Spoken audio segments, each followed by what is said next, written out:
श्री स्वामी समर्थ मैत्रिणींनो, तुमच्याकडे गोकर्णाच्या फुलांची वेल आहे का? मग नक्की आहे का? आता शास्त्रानुसार काही घरात मोजकी झाडे लावल्याने सकारात्मक परिणाम घडत असतात.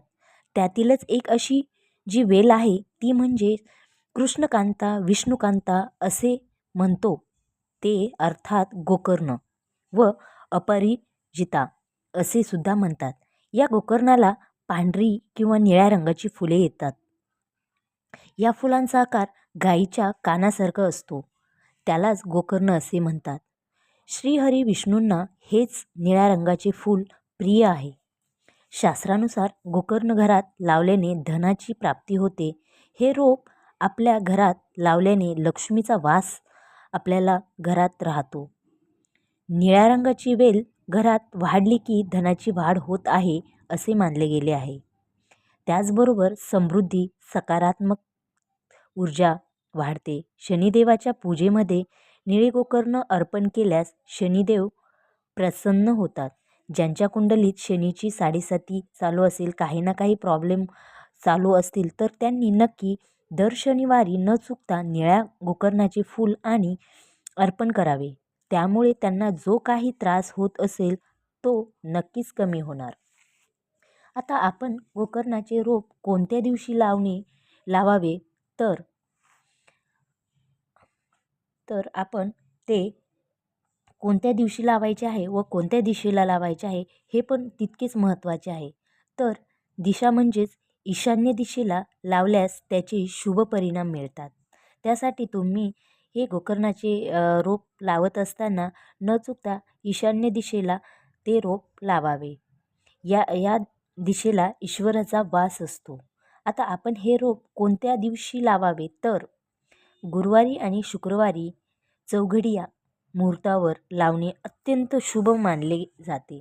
ज्यामुळे माता लक्ष्मी आणि कुबेर प्रसन्न होऊन आर्थिक समृद्धी येते. हे फूल भगवान शिव, विष्णू आणि गणपतीला प्रिय असल्याने त्यांच्या पूजेत वापरल्यास यश आणि सुसंवाद लाभतो. या वेलीमुळे नकारात्मक ऊर्जा दूर राहते. औषधी गुणधर्मामध्ये देखील या वनस्पतीचा खूप मोठा वाटा आहे. म्हणजेच खूप गुणकारी अशी आहे. आरोग्यासही फायदा होतो. याचे धार्मिक महत्त्व असे आहे की गोकर्णाला अपराजिता म्हटले जाते, ज्याचा अर्थ कधीच पराजित न होणारी असा आहे. त्यामुळे हे नशीब आणि विजयाचे प्रतीक मानले जाते.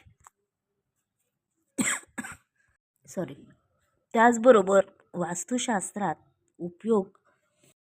उपयोग म्हणजे घराच्या नकारात्मक ज्या ऊर्जापासून संरक्षण करण्यासाठी हे रोप शुभ मानले जाते.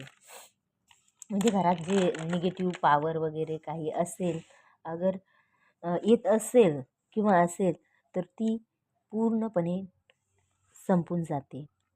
हे फूल महाशिवरात्रीला शिवलिंगावर तसेच गणपती आणि विष्णूंच्या पूजेत हे निळ्या रंगाचे फूल खूप पुण्यदायक आहे. याचे मानसिक फायदा हा आहे की ताण कमी करण्यास मदत होते व औषधी असा देखील एक उपाय आहे. तो म्हणजे चहा म्हणून वापरले जाते. ज्यामुळे त्वचेचा कोणताही प्रॉब्लेम असेल, तसेच केसांचा पण कोणताही प्रॉब्लेम असेल तर त्याच्यासाठी आपण हा चहा म्हणून वापरला जातो व याचे खूप मोठे परिणाम होतात. हे औषधी वनस्पती असल्यासारखीच आहे. गोकर्णाचा वेल लावल्याने घरातील वातावरण हे सकारात्मक असे राहते. घरात खूप शांतता राहते. दुखणे भाणे असतील तर ते सुद्धा कमी होतात. त्याच्यामुळे आरोग्यासाठी देखील हे खूप महत्त्वाचे आहे. अशा प्रकारे आपण हे रोप न विसरता गुरुवारी किंवा शुक्रवारी हे रोप आपल्याला लावायचे आहे. लावत असताना आपण नेहमी लक्षात असू द्या की गुरुवारी आणि शुक्रवारी चौघडिया मुहूर्तावरच लावायचे आहे. ते अत्यंत शुभ मानले जाते आणि न चुकता ईशान्य दिशेलाच हे रोप लावायचे आहेत. आपण दाराजवळ लावले तरी चालते. त्याचबरोबर तुमची बाल्कनी वगैरे असेल, बाल्कनीमध्ये लावलं तरी चालेल. कुठे पण लावा, परंतु ईशान्य दिशेलाच हे लावायचे आहे. आणि याचे फूल आपण भगवान विष्णूंना, त्याचबरोबर शंकरांना आणि गणपती बाप्पांना हे फूल अर्पण करायचे आहेत. अशा प्रकारे आपण न विसरता निळ्या रंगाचे जे फूल येत असतात, या फुलाचा जो आकार आहे तो गाईच्या कानासारखा असतो, त्यालाच गोकर्ण असे म्हणतात.